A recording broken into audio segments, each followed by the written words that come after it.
the 2024 Gaithersburg Book Festival in Maryland.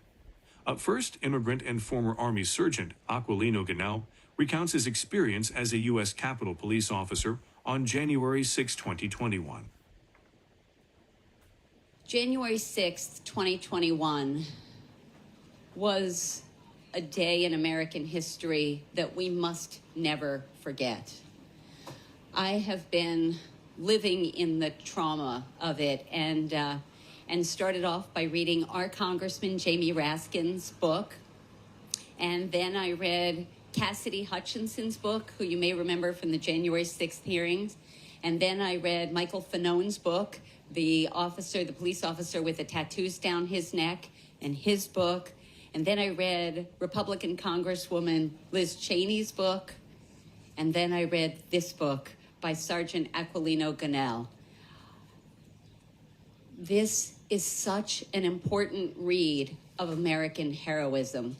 I want to tell you a bit about him, then we're going to have a conversation and we will have some time for questions. So Sergeant Gonell was here to live the American dream. He's an immigrant from the Dominican Republic. He and his mom came over to be with his dad, complicated family issues, but the theme that runs throughout his book is courage and dedication to service. He served in Iraq, sacrificed unbelievably to get a college degree while supporting his family, and has a lifelong commitment to public service and public safety.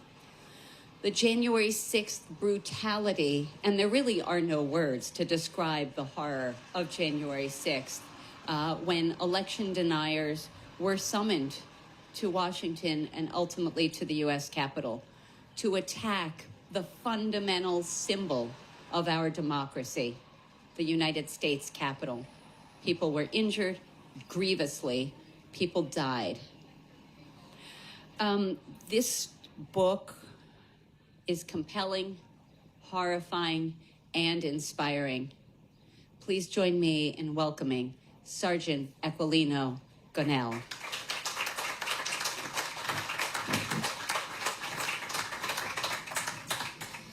Sergeant, I'm going to start with a question that we all ask friends and family and loved ones all the time, but it means something different.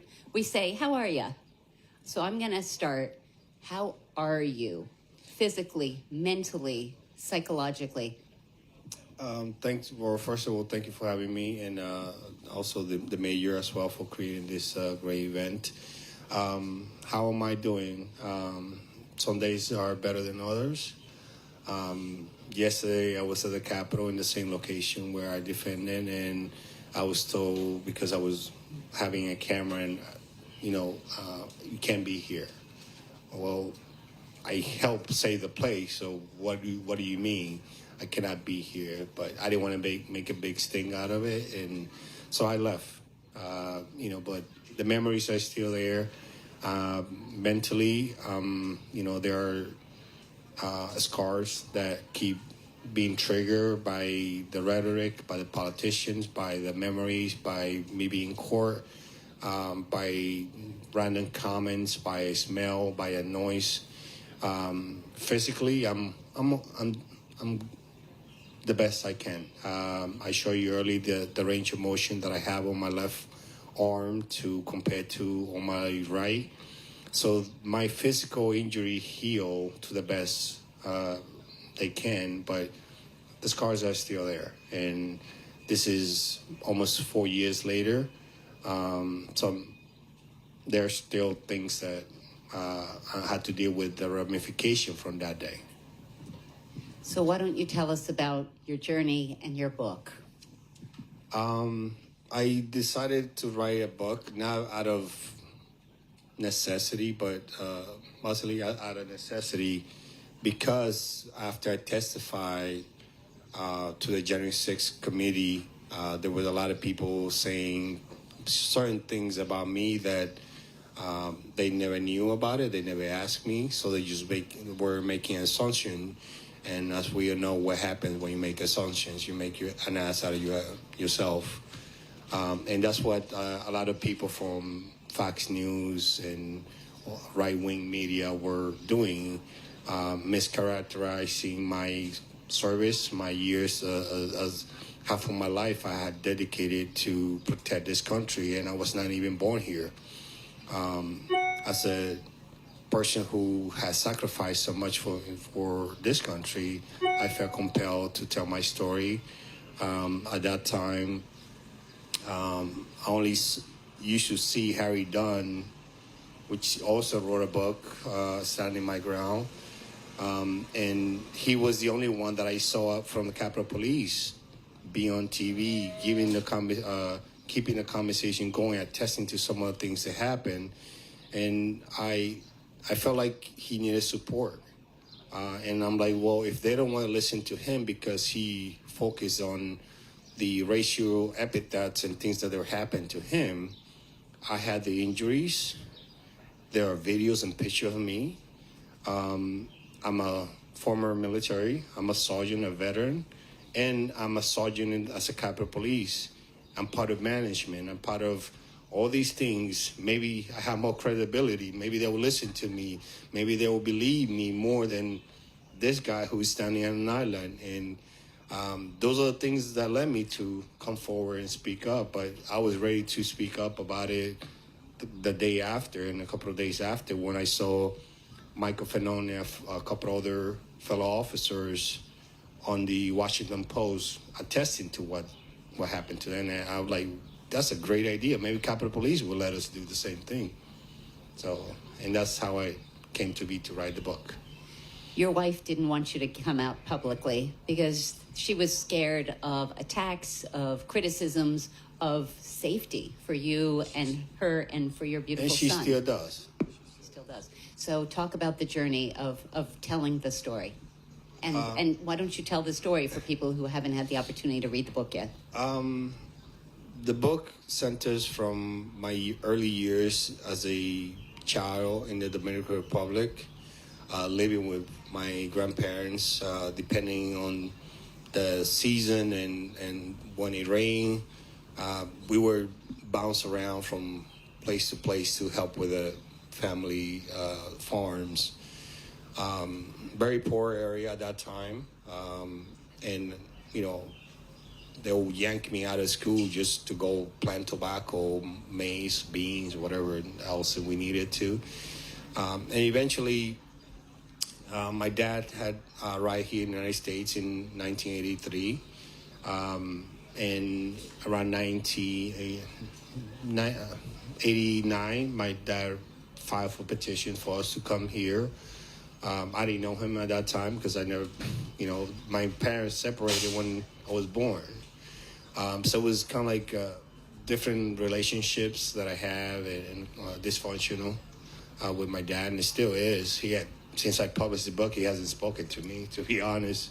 And, you know, those are things, still ramification from that. You know, I told him, you cannot block the sun for the things that you did, and you don't want me or anybody else to know. These are your decisions, not mine. But that's another story.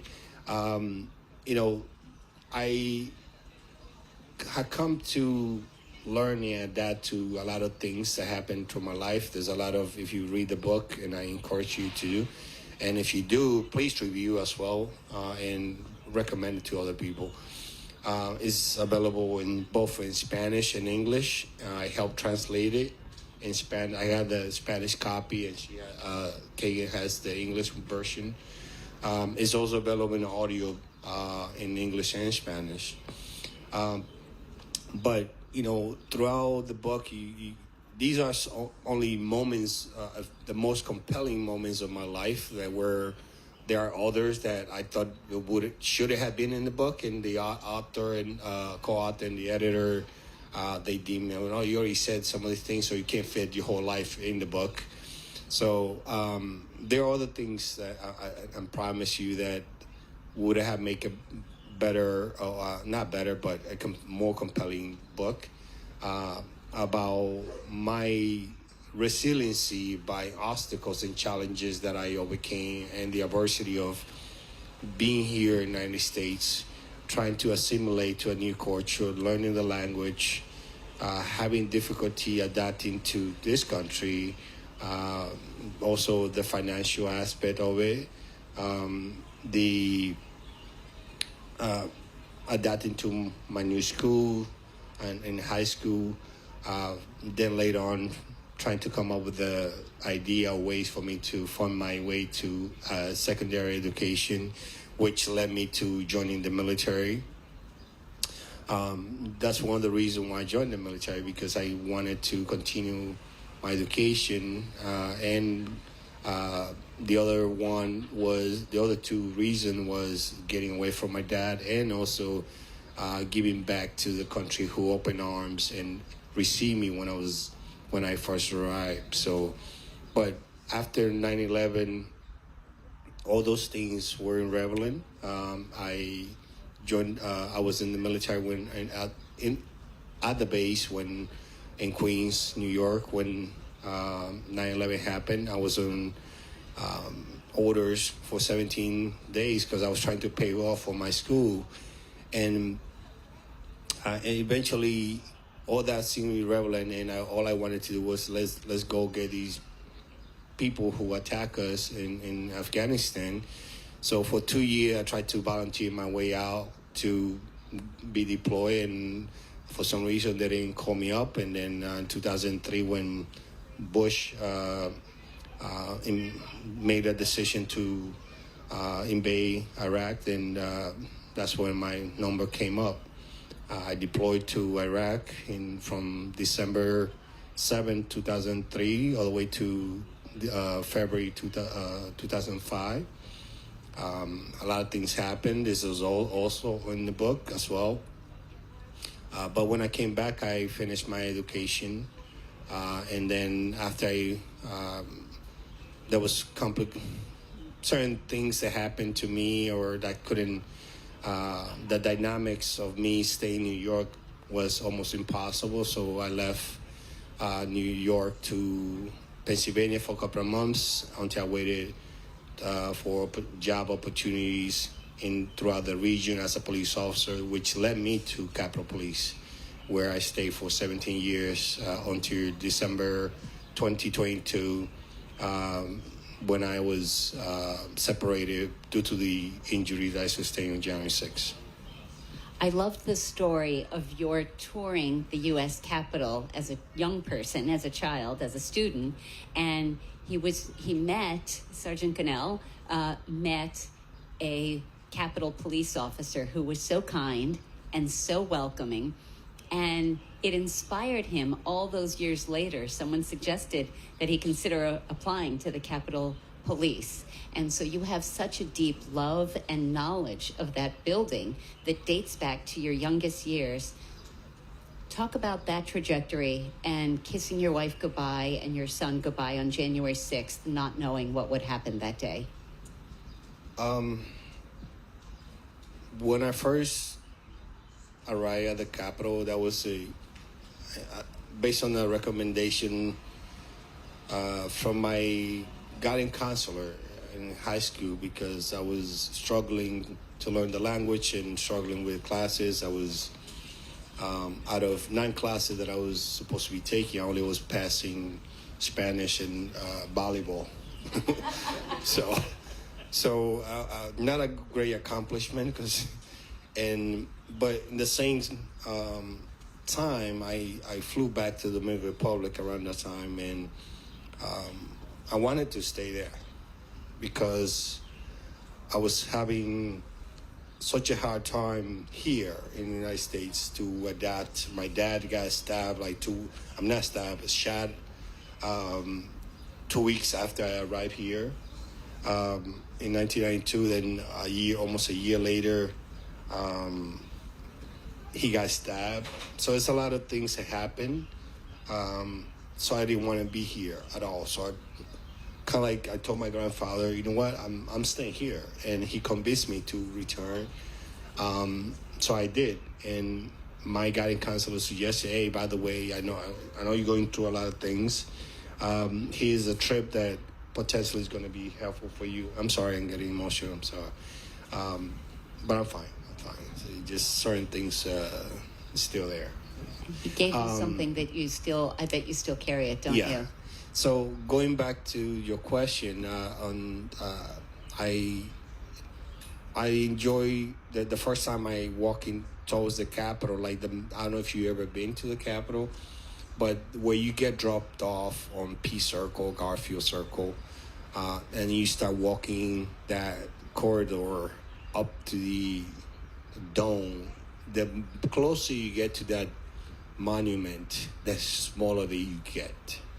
And you could see like you would transition into a portal because there's trees on both sides and all you see is the dome. And this is something surreal, that majestic about it.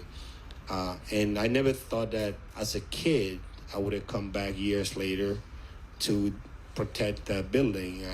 I met the police officer that you mentioned, and he was jokingly, I'm like, yo, maybe you come back someday.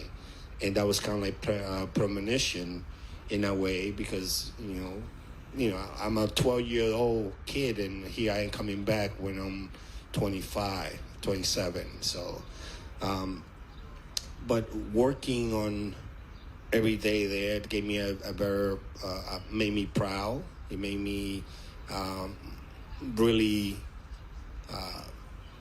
Because I felt like I could do a lot of things. I was helping not only myself here, but my family back home in the Dominican Republic. Then I was supporting my own family. And on January 6th, I had done a lot of things to get to the point where here I am. I already had reached the American dream. I have my own family, my own house. All these things are lined up after struggling and overcoming so much adversity in the past, that I felt I had accomplished something. And on January 6th, I never thought that we prepared the same way for all the type of events that we had in the past for 17 years, so nothing changed. And boy, we were wrong. I'm going to just interrupt, because this may be watched many, many years in the future, or it may be watched by people who don't remember what happened on January 6th, 2021. And what was supposed to happen was the counting of the electoral ballots to certify that Joe Biden had won the presidency. And it was supposed to be just la, la, la, no big deal, very perfunctory, very non-controversial, and it did not become that way. That is correct. On January 26, 2021, it was the first time in almost 17 years that I was there that I had, and I had done 3 or 4 inaugurations already, and that was the first time that on January 6, people came to be, whatever connotation you want to protest or stop the steal or challenging, whatever definition you have. That was the first time that we had something significant try to stop the process, a constitutional process. So it was challenging because we, like you guys probably saw on TV, there were people who were for that process to be stopped. There were people who were against it, but never in our history have something like this happen where people, our own citizen, decided to, on the behalf of an individual, go into the Capitol building and attack police officer and threaten the lives of the officers and everybody else who was in there, including each and every one of the elected officials, regardless of what party they belong to. So the stories in this book, and again, I encourage you to buy the book, American Shield by Sergeant Gonell. The stories are brutal and horrifying, and I'm not sure how comfortable it is for you to continue to relive this, but could you share a little bit? You were outnumbered by a lot that day. Talk about the experience of being in the Capitol. On January 6th, it, for me, began like any other day. I got up. I knew it was going to be a long day regardless, so I prepared the the night before, I prepared all my lunches, like 3 or 4 lunches, just in case I was going to be there for almost 24 hours. I kissed my wife goodbye like around 5. I got to the Capitol around 6:10, and from there I thought it was going to be a calm day. Okay, well, the closer we get to the event, that's when more people will gather, and things start happening with restriction, lockdown roads and things like that, like any normal day with events. And but then around 12 o'clock, we begin to receive a new urgent radio call. One of them was that sounded 3 times, and 3 different times was different. Send all you got. Send all you got. Send all you got. We have a breach of the Capitol. Send all you got. CDU officer, meaning civil disturbance unit. My original assignment was towards the Supreme Court, and because I heard those call, I went on the ground with my team and responded to the West Front. When I got to the West Front, immediately I saw the officers getting beat up, pushed, shoved, tackled to the ground. By the time I got to the inauguration stage, I paused because I could see the grass for 1 second as I'm taking 2 steps down, and then by the time I get to the last steps, it's full of people storming the Capitol. And immediately after I go down further to the bottom of the stage, I immediately get myself into the crowd being attacking, not only myself, but the other officers who were already on the ground being overwhelmed. Some officers were bleeding, some officers were injured right away. So whenever people say nothing happened, the police officers were the one inciting the violence, or they attack us first, that's not true. But they want to comport themselves in a way to be seen as the victims, and they're not the victims. So I began to defend myself, defending my colleagues. There were more skirmishes in the West Front Plaza to the point that the officers from Capitol Police were being overwhelmed, and on the southwest corner, we all got flanked, and the mob began to press us into a corner onto Metropolitan Police officer on the mountain bike unit began to descend to render to assist us. We did push him back all the way to the first step of second tier of the plaza area, and then we began to set up bike racks. We did what we could, and we pushed like half of the plaza all the way to the media tower. And after that, we couldn't push any further without any more resources and personnel. So everything began to turn the tide for us, for the officer, in a good way, that we were restoring order. But then while we were holding the police line by the barracks, bike racks, and the barriers that we set up, people were throwing things at us, frozen cans of soda, batteries, breaking down some of the fences, temporary fences that were placed for the inauguration. They tore them up. And all I could hear is like there's people in front of me, but behind them there's people breaking down these barriers. And you could hear the clinking sound of the metal rods hitting the ground every single time they break one. And that was very unsettling. They later used the same rods and used as a spear and threw them to the officers. Some of the officers who didn't have helmets or any protection, just their uniform and their bulletproof vests. So that was, some officers were injured right away with that. I tried to help as best I could. Whenever I saw things being thrown, raise my shield, block some of the things. There were officers who got their eyes gouged with some of these things. I stepped on their own blood, my own blood. One of the rider, after we lost the police line, hit me on my hand, and I have a scar right here. Both my hands later in the tunnel were bleeding. I had the scars for that. There's video of them. But for some people, apparently I was not injured severely enough. Maybe I should have had lost my hand or my foot. Throughout the day, after we went through that in the plaza, that was for about an hour. But then we lost the police line because we were outnumbered 58-1. So we didn't have no other place to go but to go up the stage and inside the building. And that's where I myself made a determination that this is it. This is where we're going to make a defending entrance. I stayed in the tunnel for about 3 more hours. There I got injured on my right foot defending that entrance.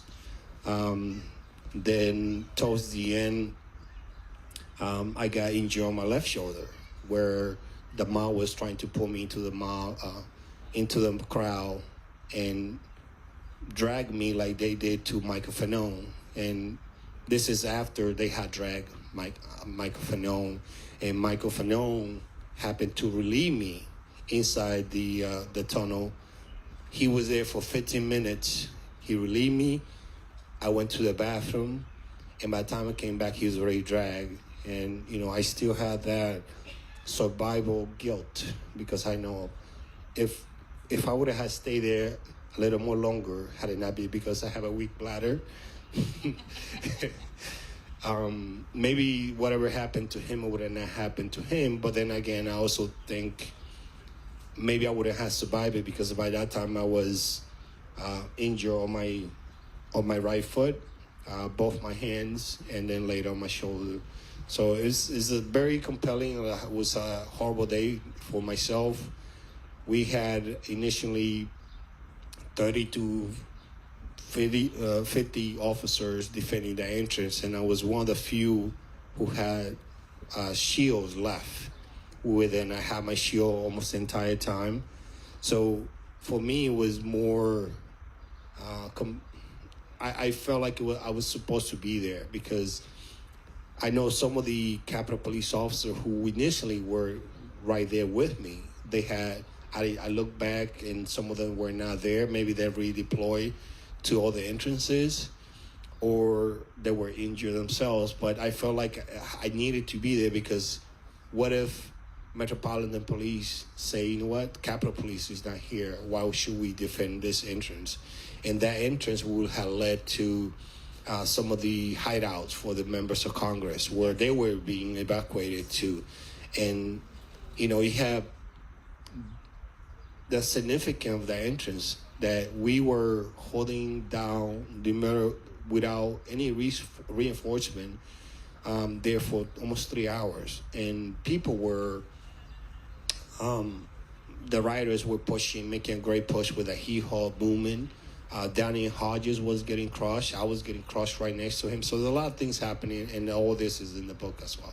So this is such an important conversation, and I know that it could go for several hours, but we don't have that kind of time. I'm going to ask one question, then we're going to throw it to the audience and have hopefully a couple of very quick questions. Videotape helped share the horror of George Floyd's murder. And yet the videotape of the insurrection on the Capitol still doesn't persuade some people. What's, in a sentence or two, how can we persuade people of the attacks on our democracy that happened that day? Well, we need to stop electing stupid people too, pretty much. Present company excluded, I'm going to say. Correct. No, but on a serious note, I mean, you have people who had, because of political convenience or expediency, choose to disregard the Constitution, choose to disregard the loss of life, choose to side with the insurrectionists, choose to support somebody who put their own lives on the line. Because what I did on January 6th, I was not just defending the Democrat. I was not just defending the Republican. I was still protecting everybody who was in there. And I protected Mitch McConnell and Kevin McCarthy, Mike Johnson, and Marjorie Taylor Greene just as much as AOC, Chuck Schumer, Nancy Pelosi, and everybody else. So whenever they say they support the police and they are the law and order party, that's just a slogan and a bumper sticker that they want people to. Last week was Police Week in D.C.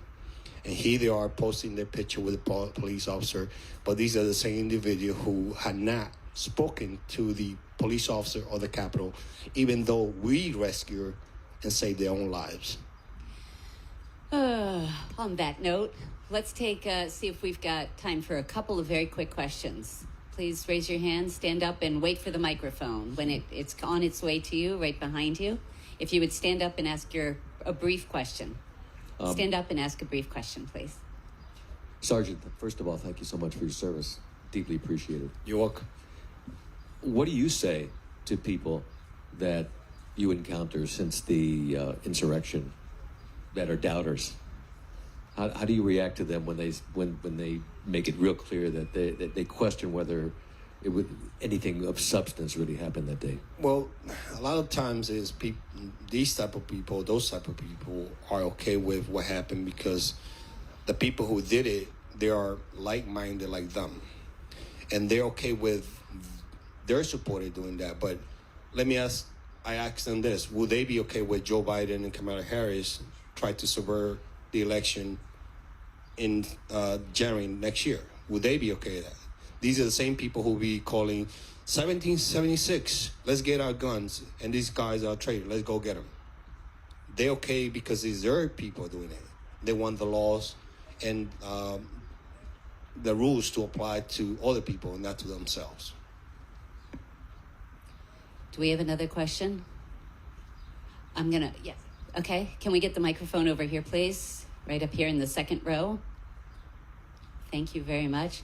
And while the microphone's making its way, just want to thank all the volunteers today who make today so successful. Go ahead, sir. I, too, thank you for your service, both in the military as well as the law enforcement. What kind of support are you getting and receiving in terms of, obviously it's a traumatic experience. So what kind of support are you being provided? Great question. I initially, because I had sustained PTSD from the Army, so I continue to go back to that. Depending on how I feel like I need it, I call them. Mental health is very important for me. I make it a habit of exercising and doing things that I enjoy. But after January 6th, I was not in a good place. And unfortunately, we had a loss of life throughout the Capitol, with Capitol Police Officer and Metropolitan Police Officer who died by suicide because they couldn't cope with that. I recognized my symptoms when they began to pop up. I thought I had it managed, but it was not until my son tried to help me when I was trying to get into a vehicle, and I snapped at him. So, sorry, that's one of the things that still... I